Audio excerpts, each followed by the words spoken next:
வணக்கம். அடியேன் அவினாசி ஜோதிலிங்கம், பிரசன்ன ஜோதிட ஆராய்ச்சியாளர். இந்த சேனலுக்கு தொடர்ந்து ஆதரவு கொடுங்க. ரொம்ப சந்தோஷம், மகிழ்ச்சி.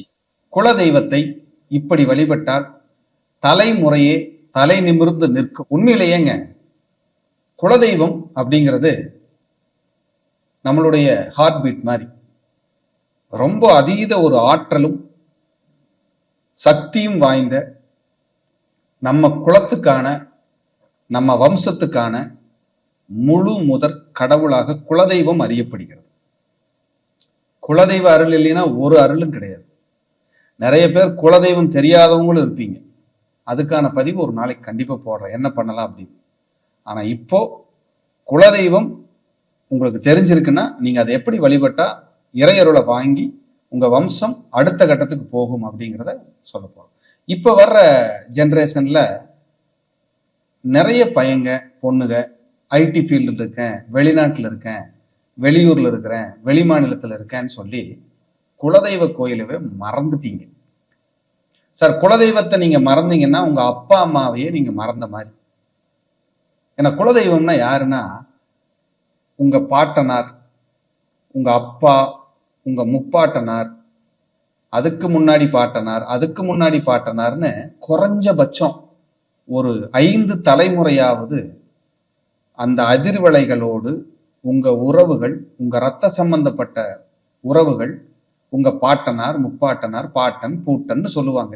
அந்த பெரிய மனிதர்கள் எல்லாம் நின்று அந்த இடத்திலே ஆராதித்து வழிபட்ட ஒரு அற்புதமான ஸ்தலம் இந்த பூமியிலே ஒன்று உண்டு என்றால் அதுதான் நீங்கள் வணங்குகின்ற உங்கள் குலசாமி. நிறைய பேர் குலதெய்வம் போயிட்டு வரும்போது சண்டை வர்றது, குலதெய்வம் போயிட்டு வந்து எனக்கு கஷ்டம்தான் வருதுன்னு சொல்றது, குலதெய்வத்துக்கு போகும்போதே பிரச்சனை பண்ணிட்டு போறது, அங்க போய் சும்மா வெறுங்கையை வீசிட்டு போய் சாமி கும்பிட்டு வர்றது, இதெல்லாம் கதைக்கே ஆகாதுங்க. குலதெய்வம்னா எப்படி தெரியுங்களா?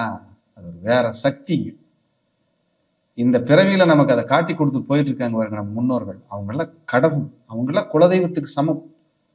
உங்களுக்கு ஒரு கஷ்டம் வரும்போதுங்க உங்க அம்மா உங்க கூட இருந்து கவலைப்படாத கண்ணு, உனக்கு ஒன்றும் ஆகாது சாமி, பார்த்துக்கலாம், நான் இருக்கேன்னு எப்படி உங்களுக்கு சொல்லி ஆறுதல் சொல்லுவாங்களோ அப்படி பேசாம தன் பார்வையால், தன் கருணை பார்வையால் ஒரு மனிதனை ஆசீர்வதித்து ஆராதனை செய்து தன் தோளிலே போட்டு உனக்கு நான் இருக்கிறேன் என்று அந்த குலதெய்வம் ஒரு மனிதனை ஆராதித்து அவரின் கஷ்டங்களை போக்கி ஆறுதல் சொல்லி கஷ்டத்தையும் நீக்குகின்ற இந்த பிரபஞ்சத்தின் பஞ்சபூதத்தின் ஒருங்கிணைந்த சக்தி தான் குலதெய்வம்.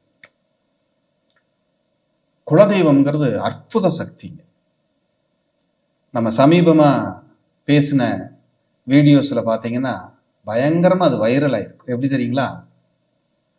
ஆண் தெய்வமாக இருந்தால் அமாவாசை வழிபாடு, பெண் தெய்வமாக இருந்தால் பௌர்ணமி வழிபாடு, ஆண் தெய்வமாக இருந்தால் அமாவாசை வழிபாடிலே 9 மூடி தேங்காய், நெய் ஊற்றி, பசு நெய், சுத்தமான பசு நெய் ஊற்றி, பஞ்சு திரி, காட்டன் திரின்னு சொல்லுவாங்க, அது போட்டு அன்னைக்கு விளக்கு போட்டு உங்க கோரிக்கையை வச்சு மானசீகமா பிரார்த்தனை வைங்க. நிறைய பேர் எனக்கு மெயில் பண்ணியிருக்காங்க, சொல்லியிருக்காங்க, சார் நீங்க சொன்ன அந்த பரிகாரத்தை பண்ணி நான் ரொம்ப நல்லா இருக்கேன்னு சொல்லியிருக்காங்க. வெற்றி இதெல்லாம் வாராகி ஜோதிடத்திற்கு கிடைத்த வெற்றி. பௌர்ணமி அன்னைக்குன்னா அம்பாளுக்கு, உங்க அம்மன் குலதெய்வமா இருந்ததுன்னா பௌர்ணமி அதே மாதிரி 9 மூடி தேங்காய், சுத்தமான பசுனை ஊற்றி, பஞ்சு திரி போட்டு பிரார்த்தனை ஆழமா வலிமையே பண்ணிட்டு வாங்க. இதுக்கு ஒரு பலன் இல்லாம போகவே போகாதுங்க. அற்புதமான ஒரு ஆற்றலை இந்த குலதெய்வம் கொடுக்கும். சாதாரண விஷயம் இல்லைங்க. சார், எனக்கு அமாவாசை பௌர்ணமிக்கெல்லாம் போறக்கு நேரம் இல்லை சார், வேற ஏதாவது ஒரு நாள் சொல்லுங்க அப்படின்னா சனிக்கிழமை குலதெய்வத்திற்கு உகந்த நாள். ஏன்னா குலதெய்வத்துக்கான காரக கிரகமே சனீஸ்வரன் தான். பிரசன்னம் பார்க்கும்போது லக்னத்தை சனி பார்த்தா குலதெய்வ ஆசீர்வாதம் இருக்குன்னு எடுத்து கொடுத்துருவோம், நல்லா இருப்பீங்க போங்கன்னு. அப்படி குலதெய்வ ஆசீர்வாதத்திற்கு உகந்த நாளாக சனி போற்றப்படுகிறது. எப்பேற்பட்ட ஒரு அமைப்பு பாருங்க, சக்தி பாருங்க. அப்ப குலதெய்வம் அப்படிங்கிறது சாதாரண விஷயம் இல்லை. போனா எப்படி சார் கும்பிடணும்? கண்டிப்பா ஒரு தலைவாழை இலையை எடுத்துட்டு போங்க. அங்க போய் பொங்கல் வைப்பதற்கு வசதி இருந்தால் பொங்கல் வைங்க. ஒரு கற்கண்டு, ஒரு வெற்றிலை பாக்கு, ஒரு 5 லெமன் எலுமிச்சங்கனி, ஒரு மஞ்சள் துண்டு, மஞ்சள் கொம்பு, சுவாமிக்கு வஸ்திரம், மாலைகள், கர்ப்ப கிரகத்துல எரிஞ்சுக்கிட்டு இருக்கிற தீபத்துக்கு நல்லெண்ணெய் சேர்க்கறது, அந்த படையல் போட்டு கும்பிடுறது, தேங்காய் பழம் உடைச்சு முடிஞ்ச பழ வகைகள்லாம் வாங்கிட்டு போய் படையல் போடுறது, இப்படி எல்லாம் வருஷத்துக்கு ஒரு தடவை கூட செய்யுங்க. ஆனா எப்ப போனாலும் ஒரு பொங்கல் வச்சு வழிபாடு பண்ணீங்கன்னா அதை விட ஒரு பிரமாதம் எதுவுமே இல்லைங்க. எதுவுமே இல்லை. அப்படிப்பட்ட ஒரு ஆற்றல் உங்க குலசாமி. அதாவது குலதெய்வம் அந்த குளத்துக்காரங்க போய் அங்க நின்னாங்கன்னா, பாருங்க அப்படி புல் அரிக்கிட்டு சொல்லும்போது, அந்த குளத்துக்காரங்க போய் அங்க நின்னாங்கன்னா, என் குழந்தை வந்துருச்சு, என் குலம் வந்து விட்டது, என் பிள்ளைகள் வந்து விட்டாங்கன்னு அந்த குலசாமி தன் சொந்தக்காரங்க வந்தது போல அவ்வளவு பூரிப்படையுமா. உண்மைங்க அது. நீங்களே பார்க்கலாம். அந்த குலசாமி கும்பிடும்போது அந்த கண்ணு, அந்த வாயெல்லாம் சிரிச்ச மாதிரி உங்களுக்கு தெரியும். நீங்க உணர்வு பூர்வமா போய் நின்னீங்கன்னா உங்களை பார்த்து சிரிக்கிற மாதிரி ஒரு ஃபீல் இருக்குங்க. எல்லாத்துக்கும் இது கிடைச்சிடாதுங்க. எல்லாத்துக்கும் இது கிடைச்சிடாதுங்க. வெளிநாட்டுல போய் பணம் சம்பாரிச்சு, புகழ் சம்பாரிச்சு, பொருள் சம்பாரிச்சு, வீடு சம்பாரிச்சு குலதெய்வத்தை மறந்தவங்க எத்தனை பேர் இருக்காங்க? அப்படி குலதெய்வத்தை நம்ம மறந்துடக்கூடாது. குலதெய்வத்தை மறந்தா நம்ம அம்மா அப்பாவை மறந்ததுக்கு சமம். உங்க முன்னோர்களை மதிக்கலைங்கிறது சமம். அப்ப குலதெய்வ ஆசீர்வாதத்தை நீங்க தெள்ள தெளிவாக வாங்க வேண்டும். உங்க வீட்டுல குலதெய்வக்கு போனா எனக்கு கஷ்டம் வருது, இல்ல சண்டை வருது, பிரச்சனை வருதுன்னா ஒரு பிடி காசு எடுத்துக்குங்க, ஒரு மஞ்சள் துணியில கட்டுங்க.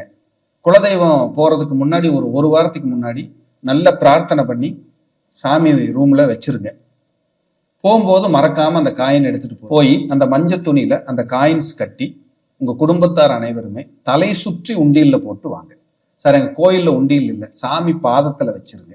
அது யாரோ எடுத்துக்குவாங்க, அதை பத்தி நீங்க கவலைப்பட வேண்டாம். அவங்க அங்க இருக்கிற பூசாரி கூட எடுத்துக்குவாரு, அதை பத்தி நீங்க கவலைப்பட வேண்டாம். நீங்க சேர்க்கிறது சமர்ப்பிச்சிருங்க, சமர்ப்பிச்சுட்டு வாங்க.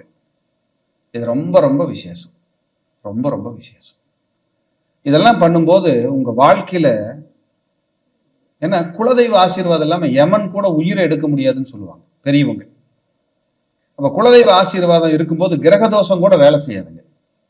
நீங்க 7.5 சனி நடக்குது, எங்கெங்கயோ போய் கோயிலுக்கு கும்பிடுறோம் சாமிங்கிறதெல்லாம் கடந்து ஒரு சனிக்கிழமை மாசத்துல ஒரு நாளாவது சனிக்கிழமை அன்னைக்கு போய் குலதெய்வத்தை பார்த்துட்டு வாங்க. ஏன்னா குலதெய்வத்துக்கான காரக கிரகமே சனீஸ்வரன் தான். அப்படி போய் அந்த சனீஸ்வரனை நீங்க பார்த்துட்டு வரும்போது, குலதெய்வத்தை பார்த்துட்டு வரும்போது சனியினுடைய தோஷம் தாக்கங்கள் உங்களை விட்டு வெளியேறும். அவ்வளவு ஒரு தாற்பயம் இருக்கு குலசாமியில. அந்த வருஷாந்தரம் வருடத்துல பிரம்மோற்சவம்னு வரும், வருடத்தில் பிரம்மோற்சவம்னு ஒண்ணு வரும். அந்த பிரம்மோற்சவ விழான்னு ஒரு கோயில்ல வைப்பாங்க. சித்திரை மாசம், ஆவணி மாசம், ஆடி மாசம், ஏதாவது ஒரு மாசத்துல, வைகாசியில ஏதாவது மாசி மாசத்துல உங்க சாமி கோயில்ல அந்த பிரம்மோற்சவம் நடக்கும். ஒரு 10 நாள் திருவிழாவா நடக்கும். நீங்க எந்த ஊர்ல இருந்தாலும் இந்த பிரம்மோற்சவத்துக்கு வரும்போது சாமி சந்தோஷமாக இருக்கின்ற காலம். எல்லா நேரத்திலையும் சந்தோஷமா இருக்கும். நம்ம ஒரு டூர் போறோம், சந்தோஷமா எப்பவுமே தான் இருக்கிறோம். ஒரு டூர் போகும்போது நம்ம மனசு எப்படி சந்தோஷப்படும், நம்ம மனசு எவ்வளவு சந்தோஷப்படும். அப்படி அந்த சந்தோஷமாக இருக்கின்ற காலம், அந்த குலதெய்வம் சந்தோஷமாக இருக்கின்ற காலம் அந்த பிரம்மோற்சவ விழா. அப்படி குலதெய்வம் அந்த பிரம்மோற்சவ காலத்திலே சந்தோஷமாக இருக்கின்ற தருணம். ஒரு வார விழா, 10 நாள் விழா, தேரோட்டம் ஏதாவது ஒண்ணு இருக்கும். அந்த காலகட்டத்தில் உங்க மாலை வாங்கிட்டு போய் பூ கொடுத்து, பழம் கொடுத்து, நெய்வேத்தியம் கொடுத்து பிரார்த்தனை பண்ணிட்டு வாங்க. அந்த காலகட்டத்தில் உங்களுக்கு நீங்க எப்படி வெளிநாட்டுல இருந்தா வருஷம் ஒரு ட்ரிப் வர போறீங்க, அது உங்க பிரம்மோற்சவ விழா ட்ரிப்பா வச்சுக்கங்க, வந்துட்டு போங்க. எவ்வளவு ஆசீர்வாதம் கிடைக்குங்கிறீங்க. அப்படி வந்துட்டு போனா சில சிரமமா இருக்குன்னா நான் சொன்ன காணிக்கை பரிகாரத்தை போடுங்க, குற்ற காணிக்கை செலுத்துங்க, பிரார்த்தனைகளை வச்சுக்கங்க. எப்படி அம்மா அப்பாவை கிட்ட கோச்சுக்கு சண்டை கட்டுறீங்க, ஒரு மன்னிப்பு கேட்கும்போது எப்படி சாந்தமாகறாங்க, அது மாதிரி குலசாமி மன்னிக்கும். மன்னிப்பதே குலசாமியினுடைய வேலை தான், அதுல எந்த மாற்றமும் இல்லை. அப்ப குலதெய்வம் உங்களுக்கான தெய்வம். அந்த தெய்வத்தை தயவு செஞ்சு மறந்துடாதீங்க. குலதெய்வத்தை மறக்காமல் அந்த தெய்வத்தை ஆராதிக்க வேண்டும். நிச்சயமாக அனைவருக்கும் குலதெய்வத்தினுடைய அருள் கிடைக்க நான் வணங்குகிற அன்னை வாராகியும் மகா பெரியவரும் உங்கள் எண்ணங்களிலே இருந்து வழிநடத்தட்டும். வாழ்க வளர்க.